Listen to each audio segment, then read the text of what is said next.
Hello my lovely people, here is my one more mini vlog. అందరికీ happy Sunday. And ఈ Sunday special festival కూడా కాబట్టి నాకు తెలిసి అందరూ ఎర్లీ మార్నింగ్ అంతా టెంపుల్స్కి వెళ్ళిపోయి బాగా బిజీ అయిపోయి ఉంటారు. మా మమ్మీ కూడా ఎర్లీ మార్నింగ్ లేచి వర్క్ అంతా కంప్లీట్ చేసుకొని ఫ్రెష్ అయిపోయి పూజకంతా సెట్ చేసుకున్నారు.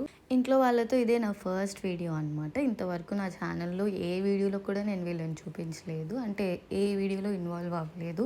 ఇదే నా ఫస్ట్ వీడియో. ఇంకా డాడీ కూడా ఫ్రెష్ అయిపోయి వచ్చేసి పూజ చేశారు. మా బ్రదర్ ఎప్పుడో లాస్ట్లో లేచి, అది కూడా మా మమ్మీ వెళ్ళి తలస్నానం చేయని అరిస్తే వెళ్ళి ఫ్రెష్ అయ్యి వచ్చాడనమాట. వాడేం దీపం వెలిగించలేదు. మా మమ్మీ, డాడీ అండ్ తర్వాత నేనైతే వెలిగించాము. వాడు మిస్ అయిపోయాడు. మా అమ్మ ఫుల్ వెంకటేశ్వర స్వామి భక్తురాలన్నమాట. పూజ చేసేటప్పుడు లేదా దేవుడి విషయాలు మాట్లాడేటప్పుడు ఏదైనా మనం తప్పుగా మాట్లాడినా చేసినా మా అమ్మ ఫుల్ ఫైర్ అయిపోయింది. పూజ చేసేటప్పుడు మాత్రం హడావిడిగా ఉంటారు. మా డాడీ బొట్టు పెట్టుకుంటే చాలా బాగుంటారు, నాకు చాలా బాగా నచ్చుతారు.